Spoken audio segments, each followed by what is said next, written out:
Bom dia, bom dia, bom dia! Hoje é terça-feira, dia 10 de setembro de 2024, são 8 horas da manhã e nós estamos aonde? Na nossa live de todo dia. E se você tá por aí na internet tentando entender, gente, eu preciso de um canal, de um lugar onde vai falar a palavra de Deus, onde vai me ensinar, onde vai fortalecer minha fé, onde vai ter pregações inspiradíssimas, onde vai me ensinar a destravar na minha vida, você tá no lugar certo, que aqui é o quê? O lugar que a gente vai aprender da palavra de Deus de uma forma totalmente nova, de uma forma bem atual e bem divertida, porque eu acho que a palavra de Deus ela não tem essa coisa que as pessoas têm de, nossa, sabe, bater na mesma tecla. Não, a palavra de Deus ela se renova todo dia, ela tem todos os dias uma palavra nova para você poder destravar com os princípios bíblicos de Deus. Então, sem demora, vamos embora, envia essa live para alguém que está precisando dessa palavra e vamos começar. Hoje a gente vai continuar falando sobre o que a gente está falando esse mês todo. A história da viúva e do azeite. A história daquela viúva, bem rapidamente, deixa eu acelerar para você se situar. Um belo dia, batem na porta, um credor quer levar 2 filhos de uma viúva porque o marido dela, então falecido, deixou uma dívida muito grande e ela não tem como pagar. Ela corre até o profeta, pede ajuda e o profeta direciona ela falando o quê? O que você tem em casa? A viúva vira e fala, eu não tenho nada, eu só tenho um pequeno jarro de azeite.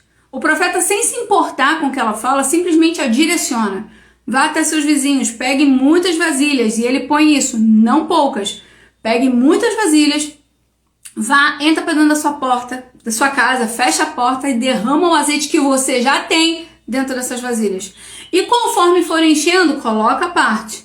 Depois, volta até mim. É basicamente até aí. A lição que a gente vai falar hoje está em 2 Reis, capítulo 4, versículo 6, que fala, o versículo diz assim, quando todas as vasilhas estavam cheias, ela perguntou se havia mais alguma. Essa foi a última, respondeu um dos filhos. Então, o azeite parou de correr. A gente vai grifar a palavra parou. Exatamente aí. Grazi, o que eu posso aprender com esse parou? Um monte de coisa eu vou te provar agora. Vambora? Vamos começar? Vamos que vamos, porque o dia passa muito rápido. Então vamos lá, essa parte do parou só para algo que estava correndo. Ou seja, ontem a gente falou sobre fases. Lembra? Vamos falar só um pouquinho de ontem. Ontem a gente falou de fase. Nenhuma fase é eterna. E a fase do milagre, ao contrário do que muita gente fala, não é uma fase boa. Não é uma fase de conforto. O milagre, nessa história, se você não assistiu a live de ontem, o milagre vai falar de algo que dói, de algo que pesa. É você viver o sobrenatural, porém, na conta-gota. Significa que vai estar doendo. O milagre fala de alargar estrutura, de suportar além do que se pode. Então, o azeite para significa que agora chega uma nova fase. Significa que agora cessou a dor. Que dor, Grazi? A dor de segurar a garrafa. Novamente eu falo, gente, tô com a garrafa de água porque eu esqueço de pegar a garrafa de azeite. Azeite tá numa coisa tão cara que a gente tem que ter muito cuidado. Mas é peso, é dificuldade. Vou te relembrar algumas coisas que eu falei ontem. O milagre na vida da mulher do fluxo de sangue era o quê? Durante 12 anos, a probabilidade era que ela morresse. Então, ela se arrastar, sobreviver durante os 12 anos era o milagre dela. Era ela enchendo as vasilhinhas dela. O milagre na vida de uma pessoa que tem um comércio é ele não fechar. É mais um dia ele conseguir manter aquilo que ele pôs. E se hoje eu atendi 10, amanhã eu tenho que atender 20, depois eu tenho que atender 30, mas no outro dia eu vou atender 5. São potes pequenos e diferentes tamanhos ou grandes que ele está conseguindo encher. Então, na vida de qualquer pessoa, isso muda. Muda, mas não muda a essência. A essência é viver mais um dia. Só que milagre denota pra gente viver. Dor, mas ver que está sobrevivendo. Ver o milagre acontecendo. É nesse sentido. Só que aqui, o azeite para. Aqui acabou a fase da dor. Aqui acabou a fase de medir estrutura, de alargar a estrutura. Aqui acabou a fase de sentir que aqui realmente eu posso dizer chegou um momento de bonança. Porque agora ela já não vai mais virar azeite. Agora ela está contemplando que o milagre foi feito. Agora ela está vendo que realmente Deus cumpriu aquilo que ele falou. Aqui, ela está parada, observando. Sei lá, não sei onde você está agora, mas imagina comigo. Todos os potes que tem dentro da sua cozinha, todos. Não são poucos, porque a gente gosta de um bagulho, né? Mas para e analisa o seu ambiente onde você estiver cheio, porque Deus falou que ia encher. Deus falou que ia fazer. E nesse momento ela está vendo que Deus fez. A palavra que Deus deu era nisso. Deus fez. A lição que a gente falou hoje é sem desperdício. Mas não somente viver o milagre, a gente está vendo que Deus falou que ia fazer e fez. Encheu. Deus cumpriu. Deus falou que ia salvar e salvou, mas e agora? Deus falou que ia produzir, produziu, e agora? Essa história aqui, esse parou, você já viu, não é só uma palavra, não é só o azeite parou, não, tem muita coisa aí dentro. É o cumprimento daquilo que Deus falou que faria. Mas como a nossa lição vai falar de desperdício, eu quero te levar hoje, que a gente ainda vai entrar nesse outro quesito, mas hoje, sobre não desperdiçar. Não tinha mais vasilhas, o azeite para exatamente na última. Mas para e pensa comigo, Deus não colocou um limite para ela. Se ela pegasse, a gente sabe pela história que ela não pegou poucas vasilhas. Mas e se ela tivesse pego 5 vezes mais do que ela pegou? Te garanto, encheriam todas. Mesmo que ela tivesse pego 5 vezes mais, encheriam todas. Porque Deus não limita a nossa fé, quem limita é a gente. Vou eu te fazer ser um grande cozinheiro. A palavra foi básica. Mas ele não falou grande quanto, porque eu já te mostrei que grande é subjetivo. Cada uma pessoa pode dizer o que é grande. Deus, ele te dá a indicação, mas quem te leva é você, não é ele. Ele não coloca limite para nada. Quanto de fé você tem para poder buscar vasilha? E eu já te falei que vasilha é conhecimento. Quanto de fé você tem para poder pegar esse conhecimento e utilizar? Porque às vezes a gente entra em umas coisas meio tipo loucas.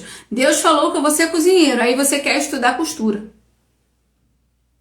Costura tem alguma coisa a ver com cozinha? Até que tem, porque alguns pratos você acaba costurando. Mas tem mais coisa?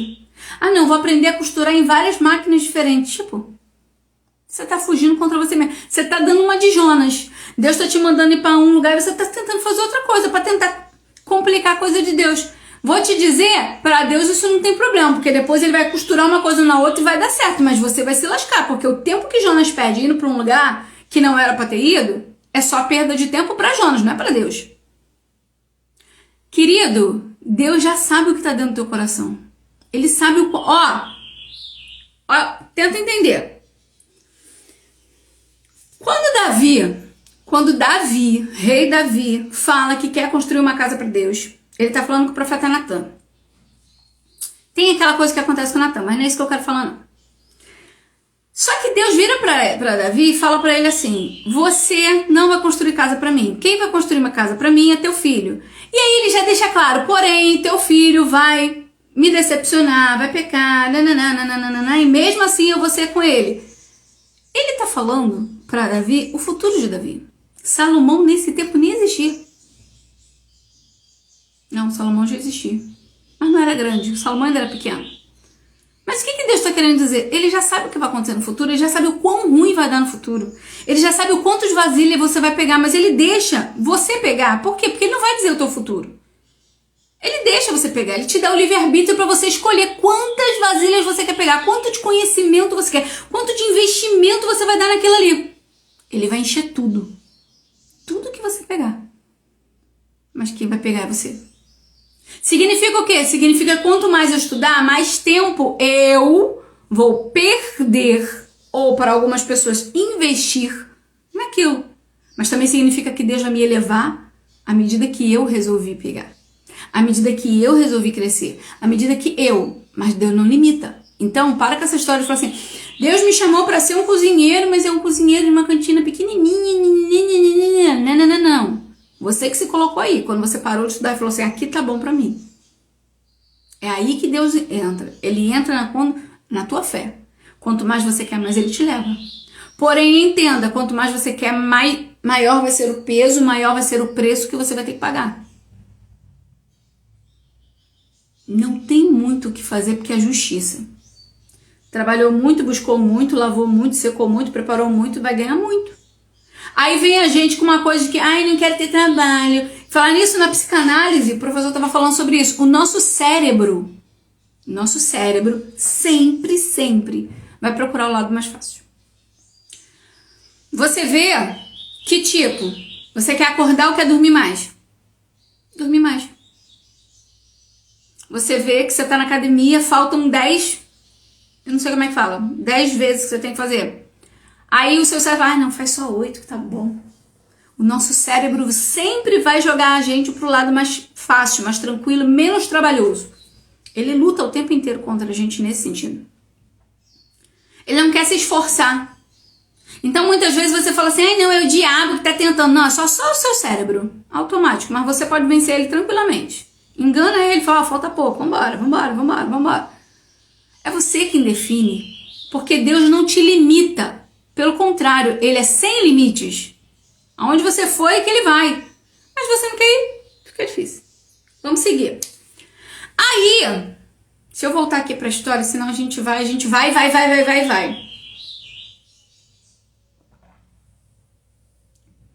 Você vê que Deus é tão perfeito que ele não desperdiça, que ele vai enchendo todas as vasilhas, até o momento que ela fala assim, me manda mais uma. Não, mãe, é a última, acabou. E o que acontece? Simplesmente o azeite para. Da mesma forma que começou, é a mesma forma que terminou, porque o milagre de Deus, ele controla tudo, ele controla o início, controla o fim. Ele não precisava falar assim, agora, calma aí, porque azeite, se derramar azeite, gente, é uma lambança que só. Deus é perfeito. Encheu, o azeite parou. Controle de Deus soberano. Sobre tudo, inclusive sobre a bênção. Por quê? Porque se desperdiça, qualquer bênção de Deus desperdiçada é sujeira. Deus não desperdiça nada. Ali delimita o controle, acabou, guardou, cessou. Próxima fase. Gente, é lindo. Aonde a gente vê desperdício na Bíblia? Aonde a gente vê uma outra lição de desperdício na Bíblia? Multiplicação dos pães e peixes. Sobraram 12 cestos. E o que Jesus fala? Guardem tudo. Não desperdicem nada. Eu acho que eu tenho esse versículo aqui. Calma aí. Deixa eu descer aqui que eu acho que eu tenho esse versículo. João 6,12. Depois que todos receberam o suficiente para comer, disse aos discípulos, ajuntem os pedaços que sobraram. Ponto. Que nada seja desperdiçado. O que significa? Significa que às vezes você está orando e fala, ai Deus, eu queria tanto comer. Você já viveu uma oração dessa? Eu já. Eu queria tanto comer bife com batata frita. Deus faz chegar, mas não faz sobrar. Por quê? Porque ele não desperdiça. Deus te dá exatamente aquilo que você precisa, porque não tem desperdício.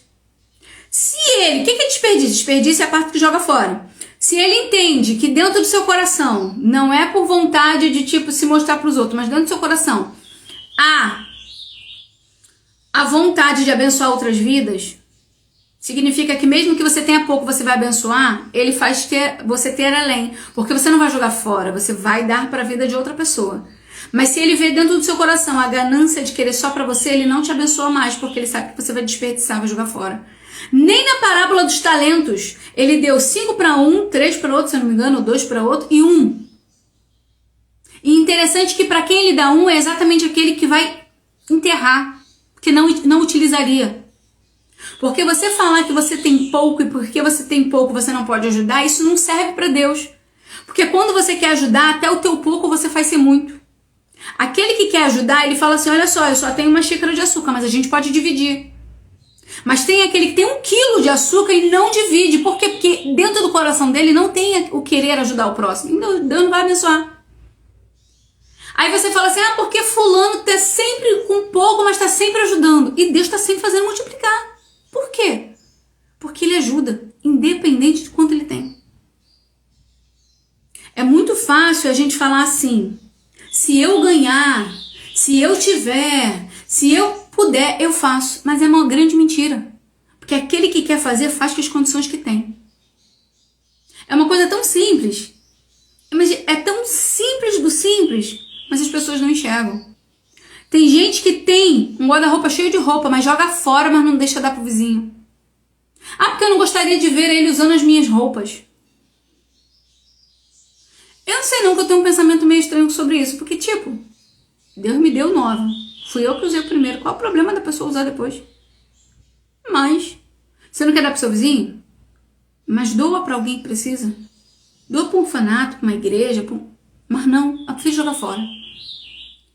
Eu conheço pessoas tão absurdas nesse sentido de reclamar que Deus não abençoa.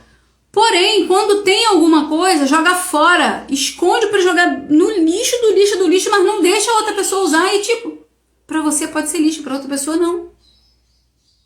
Então, Deus conhece o nosso coração e ele fala sem desperdício, por quê? Porque você é uma bomba.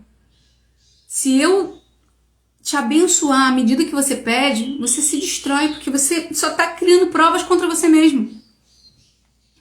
Todas as vezes que Deus nos abençoa e a gente não abençoa o próximo, simplesmente a gente está criando uma prova contra nós mesmos. É como se no grande dia ele pudesse falar assim, olha só, eu te abençoei, o que você fez com... Você usou. E o que você fez com o que sobrou? Simplesmente você jogou fora, você enterrou. Você não abençoou. Porque Deus não nos levanta por causa de nós, não. Ele nos levanta para que a gente possa levantar outra pessoa. A verdade é essa. Ele nos abençoa para que a gente possa abençoar outro. Ele nos guarda para que a gente possa aprender a guardar outro. É nesse sentido. Difícil, né? Eu sei. Deixa eu voltar para onde a gente estava. Deus não trabalha com desperdício. Outro lugar onde na Bíblia a gente pega isso é no Maná. O povo hebreu estava lá onde? No deserto. E aí Deus derrama sobre eles o maná. E o maná era o quê? Era um por dia. Não, era para poder pegar uma vez por dia o quanto quisesse comer. Mas o daquele dia. Não era para guardar, não era para desperdiçar. E teve gente que morreu. Teve gente que morreu por causa disso. Pelo olho grande. Mas ele deu a conta suficiente para você se encher. Mas era para aquele dia. A grande diferença é que às vezes a gente se esquece que a gente tem que olhar o próximo. Gente, é um absurdo. Eu não preciso falar isso numa live cristã, porque eu creio que a maioria das pessoas que me seguem é cristã. Mas é um absurdo a gente entrar num evento cristão onde a gente já tem uma frase que nos marca dizendo que crente come muito. Ok. Mas é um absurdo a gente ver pessoas que não têm um pingo de educação. Você chegar num lugar e ter que comer desesperadamente porque a comida não vai dar para todo mundo. Aí você quer dizer que você tem um caráter cristão, mas você não consegue respeitar o teu próximo e comer o suficiente para você, mas porém, olhar que o seu próximo também precisa comer? Parece que você não leu a passagem de Coríntios da Santa Ceia, onde Jesus fala, quem tem fome, come em casa. Para que não vos ajunteis para condenação. Por quê? Porque você está arrumando prova contra você mesmo. Às vezes a gente se esquece que a gente vai passar por um julgamento. Tudo aquilo que vem até mim e eu uso de forma errada é prova contra mim mesmo. E outra, que a gente se esquece mais ainda. Jesus, quando veio, a gente tem muito aquela imagem de Jesus preso lá na cruz, sofrido, mortinho. Só que quando Jesus voltar, ele não volta com essa carinha não. Ele morreu como cordeiro, mas ele volta como leão. Agora ele é nosso advogado. Mas quando ele voltar, ele vem como juiz. E o juiz, ele precisa do quê? De provas. Para quê? Para condenar. Então tira essa coisa da sua cabeça De que não, ai não, porque Deus sabe. Deus sabe? Deus tá anotando prova contra você. Ó, mais uma prova contra a Graziela. Mandei falar e não falou. Mais uma prova contra a Graziela. Abençoei e ela não abençoou. Mais uma prova contra a Graziela. Olha aqui, ó. Quantas provas vão ter contra você? A gente tem muito aquele negócio, porque no grande dia vai passar no telão os seus pecados. Tu acha realmente que Deus quer perder tempo mostrando teu pecado? Não, ele já vai vir com as provas. Olha quantas vezes eu te dei oportunidade e você não fez. Olha quantas vezes, não que não tenha telão, isso eu não sei, não tô lá, não sei o que vai acontecer. Mas olha quantas vezes ele te permitiu. Ó, comprei, deixa eu ver uma coisa aqui, ó. O cúmulo do absurdo, não, isso aqui é absurdo. Isso aqui é uma coisa que eu acho absurda. Você foi almoçar no restaurante. Sobrou comida. E você não vai comer porque você já sabe que você vai levar aquilo para casa e não vai comer. Qual a dificuldade que você tem em manter aquela comida limpa? Se eu sei que tem gente que vai catar a comida do lixo, mas não. Sabe o que às vezes a gente faz? Aí pega todos os lixos, mistura junto e põe lá. Põe lixo de banheiro junto com lixo de comida. Deixa de ser um cristão cara de pau. Se você sabe a situação do nosso país, você sabe que tem gente que vai comer do lixo. Aí não, mas se a pessoa vai comer do lixo, o quê? Você é bicho, por acaso? São coisas óbvias que nós, como cristãos, paramos de salgar. O sal está se tornando insípido a cada dia. Cara, tu vai ser pisado. Não, porque a live da Grazi é muito difícil de ouvir, porque ela... Desculpa, mas eu tô falando aquilo que Deus mandou falar, então... Nem ele agradou todo mundo. Cara, já tá na hora da gente parar de usar a máscara de eu sou crente, mas eu não mudo. Eu sou crente, mas eu não salgo. Eu sou crente, mas eu não tempero a vida de ninguém. Eu sou crente, mas eu não tô despertando sabor na vida de ninguém. Vamos parar. Vamos retroceder. Vamos voltar aos bons costumes. Se você pode abençoar uma vida, abençoe. Da mesma forma que a prova contra você no tribunal, as suas coisas que você está fazendo de errado, também é prova a favor de você no tribunal, o tanto de bem que você faz aos outros. Tá na hora da gente começar a mudar. Vamos voltar aqui. Então eu falei do controle de Deus, né? Jesus não tolera desperdício, desperdício fala de jogar fora. Algum milagre de Jesus é para jogar fora, gente? Não é. Não, sabe o que é? É porque eu queria a unção de ser profeta. Gente, tem um povo que quer ser profeta que eu não sei o que vocês veem bonito nisso. Não, porque eu queria ser usado por Deus para falar. Mas aí Deus derrama só um pouquinho disso, só um pouquinho. Vai lá e abraça a irmã tal. Não vou não. Vou não, porque vai todo mundo ficar olhando pra minha cara. Vou não. Deus usa outro. Deus usa outro.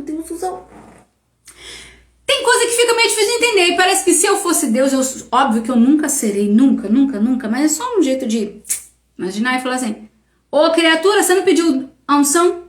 Por que Deus vai desperdiçar a unção numa pessoa que não vai ter coragem de ir na outra para poder falar? Se te pedir para abraçar já tá difícil. Ele só mandou abraçar. Não, Deus, porque você tem que me falar o que é para falar. Vem cá, tu é fofoqueiro por acaso? Então não, ele não vai falar. E geralmente tem coisas tão difíceis de falar que ele não vai falar mesmo, porque você não tem coragem de abraçar sem falar nada. Que dirá de falar o que Deus mandou? Por quê? Porque o profeta ele não fala aquilo que ele quer, ele fala aquilo que Deus manda, independente daquilo que ele quer. E se Deus mandar você falar para uma pessoa que você gosta muito que essa pessoa vai morrer? E se Deus falar para uma pessoa que você gosta muito algo que você não gostaria de falar, você vai falar? Profeta é isso. O profeta fala aquilo que Deus manda, não aquilo que ele quer falar. E Deus muitas vezes faz os profetas passar uma vergonha que você não tem noção.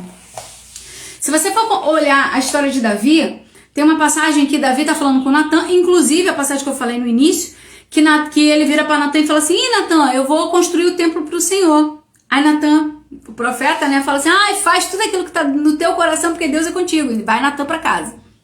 Durante a noite Deus dá um sonho para Natan e fala assim: agora volta para Davi e fala que eu não falei nada daquilo que você falou, porque eu não falei nada. Eu falei o quê? Ele não vai construir o templo. Por quê? Porque a mão dele tá suja. Basicamente é isso. Aí vai Natan, como? Todo envergonhadinho, volta ele lá, ó. Volta para Davi e fala: Davi, então, né? Aquilo que você me falou ontem, Deus falou que não, você não vai construir, porque assim, assado. Aí as pessoas acham que ser um profeta é uma coisa boa, quando na verdade você não fala o que você quer. Porque eu duvido que Natan ia querer voltar e falar, olha só, Davi, aquilo que eu te falei, eu falei de mim mesmo, eu não falei de Deus, porque Deus falou isso, isso, isso. Mas quantas vezes Deus já me fez voltar numa pessoa, voltar. Por quê? Porque na hora que eu entreguei, eu troquei exatamente, gente, eu não lembro agora a palavra, mas era uma coisa tão assim, insignificante. Era como se fosse uma coisa besta, tipo assim, Deus falou e tudo vai ficar bem. Tipo, e aí eu falei, e tudo vai ficar bom. Algo muito insignificante, que ao meu ver não tinha problema nenhum, ao meu ver. Pois ele me pressionou o culto inteiro, até acabar o culto eu virar e falar assim, olha só, mas Deus mandou falar que ele não falou bom, ele falou bem. Então o final da profecia era que tudo vai ficar bem. Gente, Grazi, o que muda isso? Muda tudo. Porque significa que Deus não muda e ele não erra naquilo que ele fala. Então, se Deus te falou algo assim, assim, assado, tem que ser aquilo, porque o profeta não tem o direito de mudar uma sequer palavrinha, mesmo que ele ache na cabeça dele que é igual. Não pode. Então, vamos seguir aqui. Deus não libera milagre para alguém que vai jogar fora e que não vai valorizar o milagre. Enquanto você não está pronto, não vem. Enquanto você não está pronto, não vai chegar. Enquanto você não está... Porque, olha só, a promessa... Na vida da viúva, a promessa enquanto não tinha sido completa, a promessa estava intacta porque ela está na mão de Deus, certo? Agora, do momento que Deus entrega a promessa, ele cumpre, está na tua mão. O que significa? Significa que enquanto Deus te prometeu e não cumpriu, é a garantia do que aquilo vai acontecer. Porém, do momento que ele cumpre aquilo ali, ele está na tua mão. E aí vai depender de você ter capacidade ou não para administrar aquilo. Vou te dar um exemplo. Você perdeu um casamento. Perdeu o casamento por N fatores, mas vamos dizer que tem a culpa tua também. N fatores. E aí, nessa situação, você começa a pedir a Deus a restauração do seu casamento e Deus promete por alguém que ele vai restaurar seu casamento. Por que ele não faz assim? Porque você não está pronto para receber. E aí, se ele te devolve, ele cumpre a promessa, você destrói totalmente, você destrói novamente e você perde tudo de novo. O que ele vai fazer? Primeiro ele vai te tratar. Porque quando ele te devolver a promessa vai estar novamente na tua mão. Aí você tem que ter a capacidade de saber cuidar, saber administrar. Senão você perde novamente. E aí você não tem mais nada. Porque a promessa foi uma vez. Ou você acha que Deus, perdeu o casamento, vou prometer de novo. Perdeu o casamento. Não, não existe isso. Então o que ele faz? Primeiro eu não te devolvo até que você me prove que você tem capacidade. Pode ser que destrua novamente, pode. Mas eu te devolvi no momento que você tinha capacidade. Você pode até não usar essa capacidade, porque existe o livre-arbítrio de você escolher o que você vai fazer com a sua vida. Mas nesse momento que eu te devolvi, é porque eu, como Deus, eu comprovei que você tem capacidade de administrar. É essa a questão. Porque Deus não me deu ainda, porque você não está pronto. Porque Deus não me deu, porque você não está pronto. Enquanto está nele, a promessa está guardada. Mas do momento que ele te entrega... Vou te dar um exemplo com carro. Olha só. Deus não dá carro para quem não tem habilitação. Não, porque eu não tenho habilitação, mas Deus me fez comprar um carro. Não foi Deus, pode ter certeza que não foi ele. Primeiro, porque é contra a lei. Segundo, porque ele não vai te dar uma coisa que vai ser contra você mesmo. Tá errado.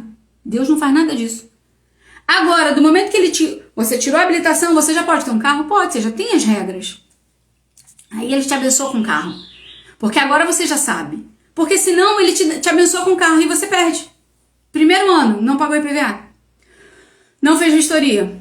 Não fez as verificações. Não botou gasolina, não botou água. Perdeu. Aí falou, mas não foi Deus que deu. Não, nunca foi Deus que deu. Foi você que meteu a cara e foi lá e comprou o carro. Mas não foi ele que deu. Porque Deus não faz nada que seja errado. Todos os caminhos dele são certos, limpos e claros. Vamos seguir. Então você tem que estar pronto para receber. Outra pessoa que não estava pronto para receber foi Ana. Você lembra da história de Ana e Samuel? Essa história está em 1 Samuel. Ana queria muito ter um filho. Queria, porque queria, porque queria, porque queria. No início da história, Ana queria ter um filho por quê? Porque Penina, que era a outra esposa do seu marido, tinha um monte de filho e Ana não tinha nenhum. Então, no início, ela queria ter um filho, não era porque ela queria ter um filho, não é porque ela queria amar alguém, não, ela só queria ter um filho para esfregar na cara de Penina que ela também podia ter filho. Era isso. Diz desperdício. E Deus dá alguma coisa para desperdício? Não. Então ela começa lá, todo ano vai até a casa do Senhor, mas não faz nada de diferente. Até que um belo dia, uma dessas vezes que ela vai à casa do Senhor, ela fala, ela põe pra fora a amargura que tinha dentro dela. Qual era a amargura? Ela fala, olha só, eu sou uma pessoa amargurada. Eu tenho algo dentro de mim, eu tenho uma raiva dentro de mim, eu tenho alguma coisa dentro de mim. Eu não tô pronta. Por quê? Porque ainda há algo dentro de mim. Significa que, se o Senhor me dá agora, eu vou destruir. E o que o Senhor faz? Ele limpa. Porque no momento que ela consegue enxergar que dentro dela tinha algo que não era benéfico, ela tá dando autorização a Deus para poder limpar. E aí o que acontece? Ela volta para casa e ela engravida. É tão lindo essa passagem porque quando ela tem Samuel, ela prepara Samuel para Samuel e ela faz uma promessa de que Samuel serviria ao Senhor. E aí Samuel se torna o único, fora Jesus Cristo, obviamente, porque a gente não tem como comparar ele com pessoa humana nenhuma, sacerdote, juiz e profeta. Ela tem um filho. Esse filho, quando ela está pronta para ter um filho, ela transforma esse filho em sacerdote, juiz e profeta. Quando ela está pronta. O que aconteceria se Deus entregasse Samuel a ela antes? Esse filho seria uma moeda não vou dizer de humilhação, mas de chantagem. O filho troféu, para poder ficar mostrando para os outros, esse aqui é meu filho. Mas quando ela está liberta daquela dor, daquela mágoa, daquela coisa toda que estava dentro dela, Samuel se torna um troféu, mas não na mão de Ana, mas nas mãos de Deus. Você conseguiu pegar? Ah, e ela ficou sem filhos? Não, porque a Bíblia fala que Deus deu a ela mais filhos e filhas. Então, no tempo certo, o que Deus entrega na tua mão se torna uma bênção. Mas caso contrário, ele te entregasse no tempo errado, Samuel seria um menino mimado. Mimado do mimado do mimado. Pra quê? Só pra poder esfregar na cara de Penina, porque eu tenho um filho, eu também, eu tenho. Isso não serve pra nada. Porque quando a gente faz isso com os nossos filhos, a gente quer mostrar pros outros, a gente só destrói a criança. Quando a gente pega os nossos filhos para se mostrar para alguém, a gente está destruindo eles. Se esquecendo que eles são seres humanos. Pessoas que precisam ser desenvolvidas no espírito, na alma e no corpo. Então, Ana recebe, mas só recebe na hora certa. Por que você ainda não recebeu? Por que eu ainda não recebi? Porque eu ainda não estou pronta. Porque você ainda não está pronta. Mas Deus é tão justo que Ele sabe o tempo certo de entregar. E se você recebeu algo e falou assim, ai Deus, e agora o que eu vou fazer? Não. Deus só entrega quando você está pronto. Você pode até não enxergar. Você pode não enxergar. Gente, o que eu vou fazer isso agora? Mas a gente vai falar sobre isso um pouquinho depois. O que ela ia fazer com o azeite? Você pode não enxergar que você tem capacidade para tal. Porém, se Deus te entregou é porque você já tem essa capacidade. E aí está dentro de você a oportunidade de decidir. Eu quero seguir com Jesus ou eu quero seguir sem Jesus. Mas está dentro de você. Vamos seguir. Deixa eu ver onde eu falei aqui. Deixa eu te falar uma coisa que é importante. Deus é tão incrível que Ele deu o Filho unigênito. A gente não discute isso. Deus deu o próprio Filho em favor da gente. Mas Deus não tem sentimentalismo. Não tem. O que significa isso, Grazi? Significa que Ele não vai te dar algo que você quer só porque você quer. Significa que Ele não vai te dar porque você está batendo o pé, porque você está fazendo pirraça. Não muda em nada para Ele. Ele não tem sentimentalismo. Ele é Deus e é justo. Se Ele vê capacidade em você de administrar, Ele vai te dar. Se Ele não vê essa capacidade, Ele não vai te dar. Pode bater perna o tanto que você quiser, pode fazer pirraça o tanto que você quiser, mas isso não muda a opinião de Deus contra você. Por quê? Porque Ele sabe o que tem dentro do coração. Ele não vê apenas o que você fala.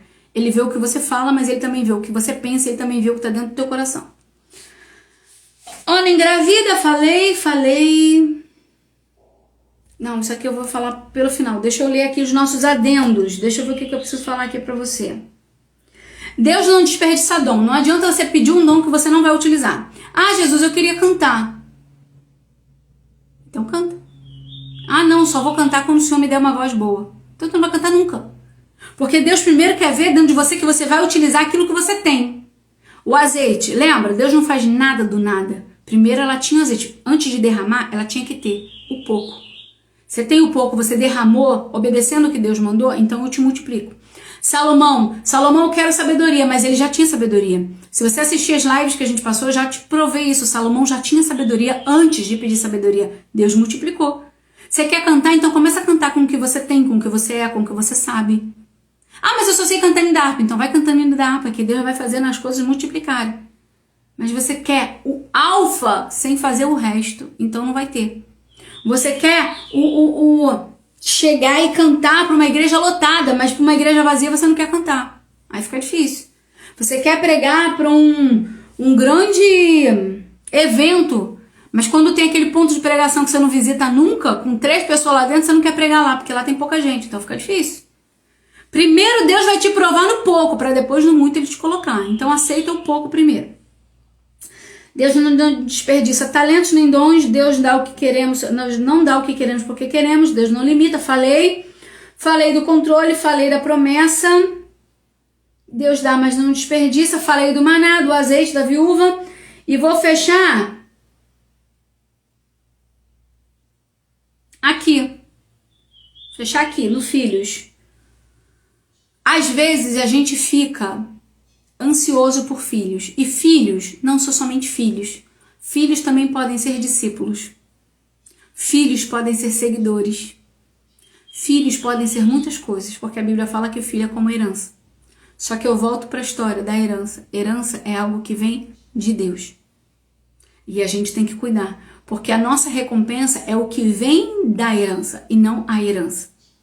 A sua recompensa não são seus filhos, é o que vem dos filhos. A sua recompensa não são seus discípulos, mas o que eles produzem. A sua recompensa não vem dos seus seguidores, mas do que eles produzem. Eu penso assim, se hoje eu puder modificar isso aqui na sua vida e que você possa fazer isso na vida de alguém, essa vai ser minha recompensa.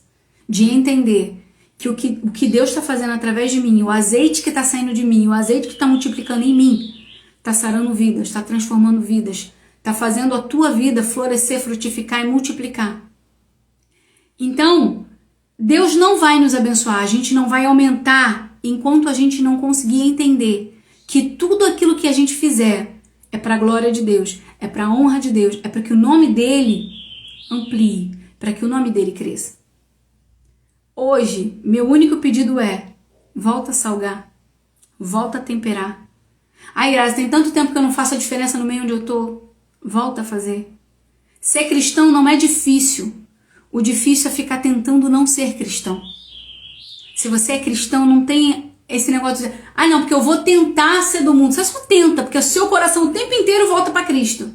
O teu coração o tempo inteiro quer ouvir um hino, quer ouvir um louvor. A sua alma fica angustiada, esperando o momento que você vai ouvir um louvor. Mas, cara, liga o louvor você.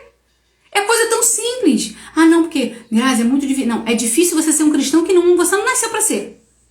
É difícil você querer usar saião no pé se Deus não te chamou para usar saião no pé. Difícil é você tentar ser o que Deus não te chamou para ser. Difícil é você tentar ser a cópia de alguém que já existe. Então você não tem lógica. Deus não fez 2 planos iguais. Deus não fez 2 pessoas iguais e a sua digital não é igual. Você é único. Você é do seu jeito. Eu, Grazi, não me sinto bem de argola. Isso não me deixa ser menos gente nem mais gente. Só não me sinto bem de argola. E só não uso. Mas eu, Grazi, não me importo de usar um batom vermelho. Somos pessoas diferentes. Deixa Deus te usar do jeitinho que Ele quer te usar. Só começa. Na verdade, você já começou, né? Você tá aqui. Só faz. Só vive o dia de hoje. O dia de hoje é você ficar pensando nas coisas que a gente falou na live, na palavra que foi levada. E não precisa ficar pensando nas minhas palavras. Deixa Deus levar os seus pensamentos.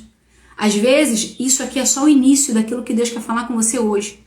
Poxa, a Grazi falou sobre o profeta Natan, a Grazi falou sobre Samuel. Não interessa. Deixa Deus te conduzir por onde Ele quer te conduzir. Porque muitas das vezes a gente acha... Quer ver? Vou explicar uma coisa para vocês. Eu estava um dia desse numa pregação, estava num culto ouvindo uma pregação. E o pregador estava falando sobre Lázaro. Vou compartilhar isso com vocês. Gente, eu não vou mentir. Eu não ouvi a pregação. Porque quando ele começou a falar de Lázaro, o Espírito Santo foi me levando por um caminho de Lázaro. Então, deixa eu ver se eu acho aqui a passagem. Que, cara, a minha mente bugou quando ele falou, eu acho que é Lucas, acho que é perto do 18. Ele foi falando e a minha cabeça foi indo. Por quê? Porque tem uma passagem aqui de Lázaro. Gente, eu preciso achar Lázaro. Não sei se eu vou achar agora, porque eu não tô com a minha outra Bíblia aqui. Eu tô com a Bíblia a NVI. Alguém sabe onde fica a história de Lázaro em Lucas? Se sabe, comenta aí, gente. Me ajuda a achar aqui a passagem. Lucas 11. Deixa eu ver se é Lucas 11.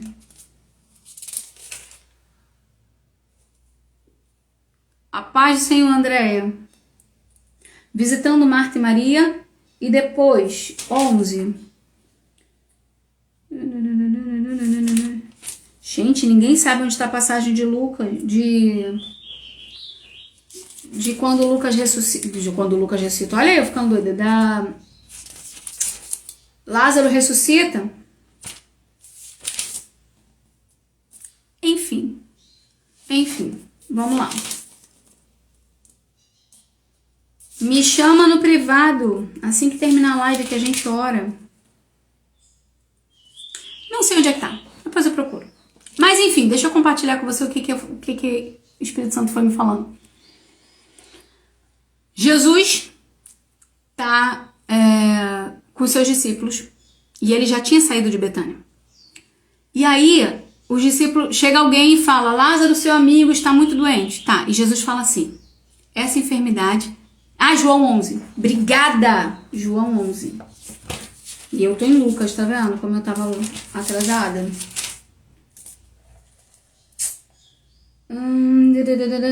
Portanto, Senhor, que está enfermo aquele que toma. Versículo 3.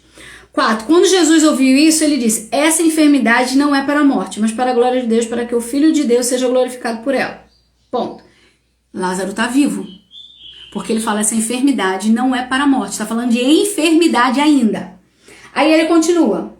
Depois ele fala para os seus discípulos, vamos outra vez para a Judéia. Eles disseram, mestre, recentemente procuraram nos apedrejar. Aí Jesus fala assim, 11, nosso amigo Lázaro dorme. Você sabe que quando a Bíblia está falando de dormir, é morte. Você pegou? Ele decreta a hora que Lázaro morreu. Porque ele fala assim, olha, primeiro ele está falando, essa enfermidade não é para a morte. Ele ainda estava enfermo. Aqui quando ele fala, no 11, nosso amigo Lázaro dorme, morreu. Por que a gente confirma isso? Porque ele fala assim, mas eu vou para despertá-lo do sono. Aí eles falam assim, Senhor, no versículo 12, se dorme, ele ficará bom. Aí Jesus fala assim, como ele percebe que ninguém entendeu, ele fala claramente, Lázaro está morto. Mas o cara tinha acabado de sair dali falando. Você conseguiu pegar? Jesus decretou a hora que ele morreu. Ele sabia. E a Bíblia continua, Jesus ainda ficou mais 2 dias ali. E depois ele vai. Tem um estudo que fala... O que eu queria falar pra vocês que bugou minha mente foi isso. Cara, Jesus decretou a hora da morte de Lázaro. Isso acontece outra vez na Bíblia. Quando Jairo, versículos antes, isso lá em Marcos 5, Jesus tá falando da história de Jairo. E aí na história de Jairo, Jesus está com a multidão. Eu tenho um livro que fala sobre isso, exatamente esse estudo que a gente faz da viúva. Também tem um livro de Jairo versus a mulher do fluxo do sangue. Jesus está com aquela multidão toda ali, porque a multidão era importante para validar o milagre da mulher do fluxo de sangue, não para a filha de Jairo. Mas está com aquele povo todo ali, e Jesus está no meio daquela multidão e está resolvendo. Só que já tinha resolvido o problema da mulher do fluxo de sangue, Jesus ainda estava falando com ela quando? A Bíblia fala que chega alguém e fala, Jairo, não incomode mais o mestre porque a sua filha já morreu. A Bíblia fala e Jesus ouviu. Cara, é a hora da morte. Que sentido? Jesus só estava esperando a garota morrer. Por quê? Que cura há? Que nível há de falar assim, Jesus me curou de uma dor de cabeça? Ok, Jesus curou. Mas quando a gente fala, não, Jesus ressuscitou morto. Cara, é outro nível, é outro patamar, é outra coisa. Não tem como você simplesmente levar as duas curas como a mesma coisa, porque não são a mesma coisa. Uma coisa é curar de uma dor. Tá com uma dor de estômago. Não, tô com uma dor de cabeça. Não, tá doendo meu pé. Ok, são dores, concordo. Mas ressuscitar morto, cara, é outro patamar. E aí Jesus, é óbvio que eu mostro nesse livro, Jairo versus a mulher do fluxo de sangue, que são várias coisas que Jesus está querendo mostrar. Ok, mas eu queria te mostrar, Jesus também sabia a hora da morte. Jesus também falou, não tenha medo, creia somente. E aí você vê que ele faz esse movimento. Por quê? Qual é o movimento? Ele estava ali o tempo inteiro andando devagar porque ele estava esperando a mulher do fluxo de sangue. Mas no momento que ele ouve, ele fala, chama os discípulos e fala assim, discípulos, fiquem aí com a multidão. Eu vou com Jairo e só chama Pedro, Tiago e João.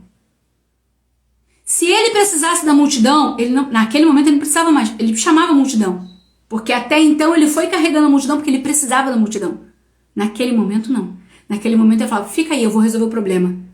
E ele vai direto ao problema. Por quê? Porque é a hora que ele precisava agir. Na história de Lázaro, e aí eu te falo, a minha mente ficou ali. Por isso que eu te falei, gente, não fica preso só na live. A live é só o início do seu dia. Porque a palavra de Deus é isso. Parece que você vai passando portões e mais portões e vambora. E na história de Lázaro, tinha um motivo pelo qual ele esperava os 4 dias para chegar. Porque naquela época, tinha uma doença na cultura que a pessoa dormia por 3 dias. E depois acordava como se nada tivesse acontecido. Era uma doença. Tem um nome para essa doença, mas não vou lembrar agora. Enfim. Jesus não, Jesus espera 4. Porque até 3 a glória era do homem. Jesus fala, não, eu vou dar 4. Porque aí o 4 a glória já não era do homem. Aí fala, Jesus já tá fedendo, porque agora foi comprovado que realmente ele estava morto. Jesus falou, primeiro tira a pedra. Primeiro tira o problema, primeiro tira a incredulidade. Primeiro faz a tua parte. 50% é teu, os outros 51% pra frente é meu. Faz a tua parte, tira a pedra. Faz a tua parte, tira o problema. Faz a tua parte, tira a incredulidade. Tira o empecilho.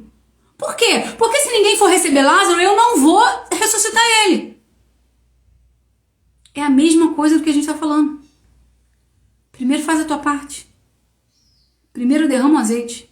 Primeiro enche as vasilhas. Primeiro faz o que eu te mandei fazer. Tira a pedra. Às vezes o que Jesus quer fazer na nossa vida tá que nem Ana. Reconhece que tu tem um problema dentro de você? Que aí o resto eu faço. Mas aí a gente fica nesse negócio, não, sabe o que é? Porque o problema é tu. Porque a gente é a única pessoa que impede Jesus de agir na nossa própria vida. Não é o outro que impede Jesus, é a gente. Não é o outro que fala, porque Deus não vai fazer. Gente, o outro não tem poder, o único poder que tem tá na nossa mão. É a gente que impede, quando a gente não chega até os 50.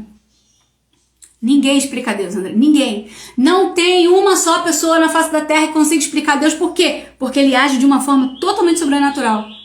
E aí, eu fiquei no culto assim.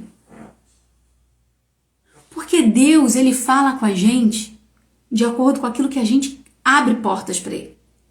E é o que eu tô tentando falar. A gente tá aqui há 21 dias fazendo o quê? Aprendendo de uma outra forma.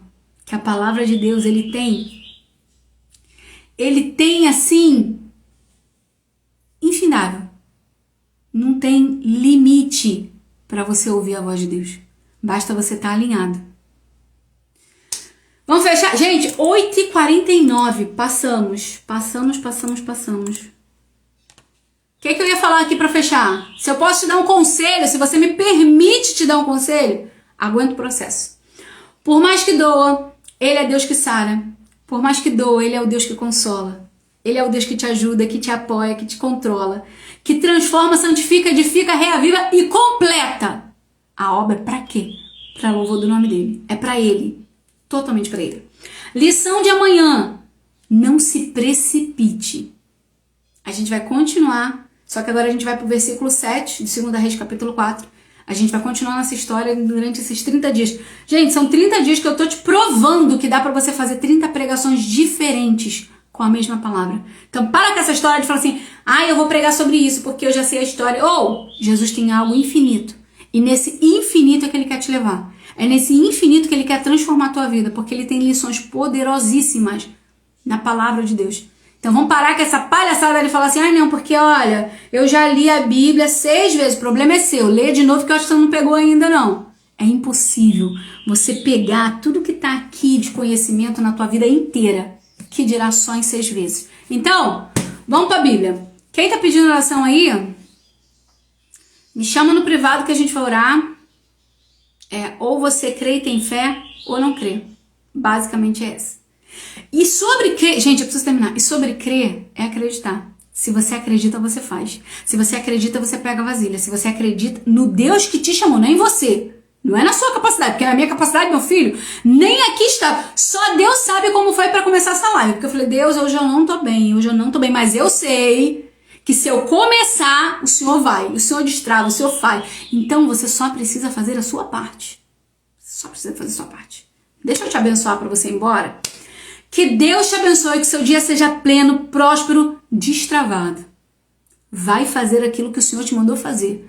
Não fica cancelando compromisso não, porque esse negócio de cancelar compromisso, sabe o que acontece? Sua vida não anda pra frente. Você tem que fazer, passa por cima e faz. Não fica com essa história de, não, deixa pra amanhã que tu vai morrer. Vambora. Hoje é o dia que o Senhor estabeleceu para que você viva o que Ele te mandou fazer.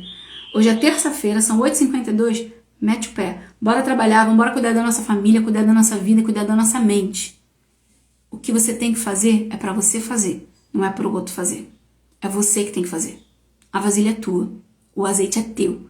E o Senhor só vai transbordar na sua vida à medida que você toma a sua frente, a sua posição de protagonista da sua própria história. Deixa Deus te usar nessa terra. Que Deus te abençoe. Te espero amanhã às 8 da manhã. Paz!